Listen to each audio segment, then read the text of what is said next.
अरे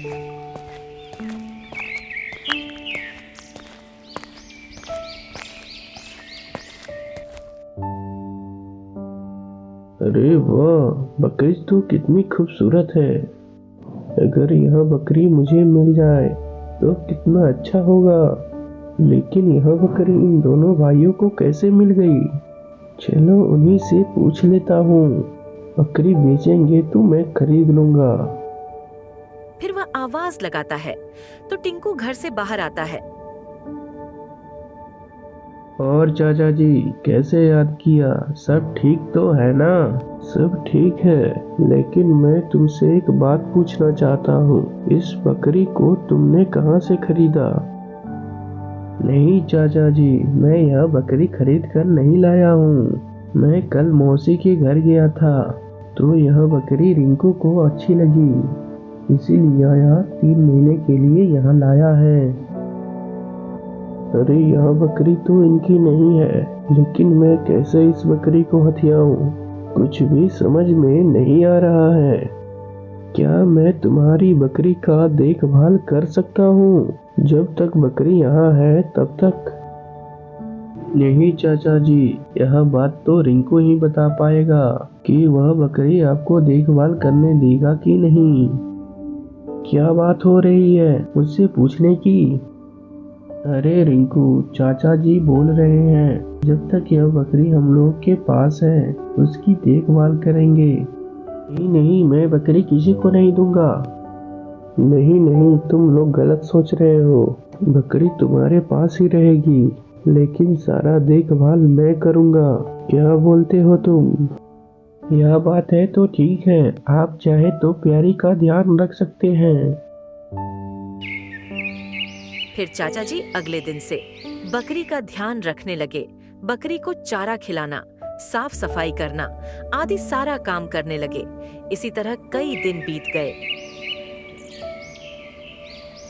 एक दिन चाचा जी बकरी को अपने घर लेकर चले जाते हैं।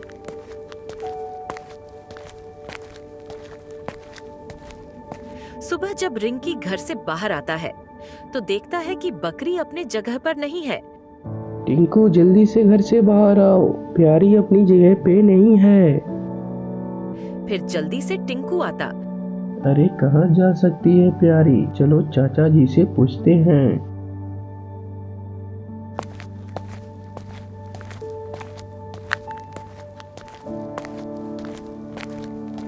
फिर वह दोनों चाचा जी के घर जाते हैं तो देखते हैं कि वहाँ प्यारी बंधी हुई है। तो उन दोनों को काफी गुस्सा आता है। चाचा जी बाहर आइए। अरे रिंकू टिंकू, तुम दोनों यहाँ, क्या बात है? अरे चाचा जी, आपने बिना बताए प्यारी को अपने घर पे क्यों लाए हैं? हम लोग कितना चिंतित हैं। तुम्हारी बकरी? अरे यह बकरी तो मेरी है, तो मेरे ही घर में रहेगी ना। तुम्हारी बकरी कब से हो गई? अगर तुम्हें विश्वास ना हो तो चलो जमींदार बाबू के पास, वहीं हम लोगों का फैसला करेंगे। फिर दोनों भाई और चाचा जी जमींदार के घर जाते हैं और सारी बात जमींदार को बताते हैं। तो तुम इस बकरी को अपनी बकरी क्यों कह रहे हो? अरे आज मैं पूरी तैयारी के साथ आया हूँ, बकरी तो होगी मेरी। देखिए जमींदार बाबू, यह बकरी इन दोनों को देखभाल करने के लिए दिया था, लेकिन यह दोनों भाई अपनी बकरी बता रहे हैं। किसी भी गांव वालों से पूछ लीजिए, बकरी का देखभाल मैं ही कर रहा था। क्या यह बात सच है? तो बोलिए यह बात इनको साबित करने के लिए।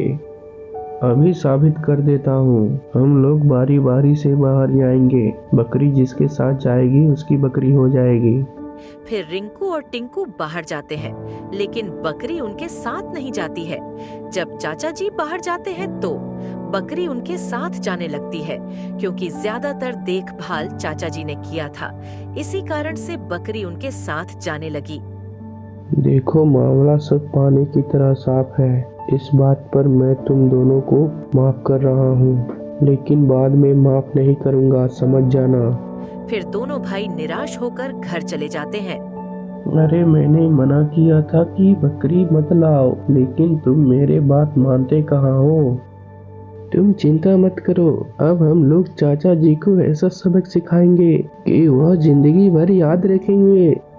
फिर वह अपना योजना टिंकू को बताता है।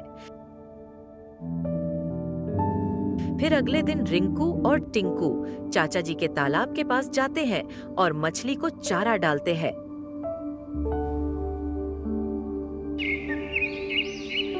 इसी तरह कई दिन बीत जाते हैं। फिर दोनों भाई कुछ मछुआरों को लाते हैं और मछली पकड़ने लगते हैं। तो यह बात चाचा जी के पास जैसे ही जाती है, वह दौड़ते हुए आते हैं। अरे अरे, तुम लोग मेरे तालाब से मछली क्यों पकड़ रहे हो? दिख नहीं रहा कि हम लोग मछली पकड़ रहे हैं? तुम लोग यह कैसी बातें कर रहे हो? मछली तुम्हारी है। अगर आपको विश्वास ना हो तो चलिए जमींदार जी के पास। फिर दोनों भाई और चाचा जी जमींदार के पास जाते हैं। अरे क्या कर रहे हो तुम दोनों भाई? इस बार सच में तुम दोनों को सजा दूंगा। मैं इस बात का साबित कर दूंगा। चलिए तालाब के पास, जिसकी बुलाने पे मछलियाँ आ जाएगी उसकी मछली होगी। क्या मछली भी बुलाने पर आ जाती है? चलो चलकर देखते हैं। फिर जमींदार और सभी लोग तालाब के पास जाते हैं। पहले मैं मछली को बुलाऊंगा। ठीक है। अरे इनको शायद पता नहीं है कि मछलियाँ जिधर दाना देखती है उधर आ जाती है। फिर चाचा जी नदी में दाना डालते हैं, लेकिन एक भी मछली नहीं आती है। अब तुम दोनों की पारी है। फिर रिंकू एक कोने में दाना डालता है तो सारी मछलियाँ आ जाती हैं, क्योंकि एक ही जगह दाना डालने से उनको आदत हो गया था कि दाना यही मिलेगा। देखिए जमींदार बाबू, अब सारी मछली हमारी है। मैंने साबित कर दिया है। हाँ, सारी मछलियाँ तुम्हारी ही हुई। और दोनों भाई मछली बेचकर काफी अमीर हो जाते हैं और चाचा जी सर पीटते रह जाते हैं। अरे दोनों भाइयों से पंगा लेना तो बहुत महंगा पड़ा।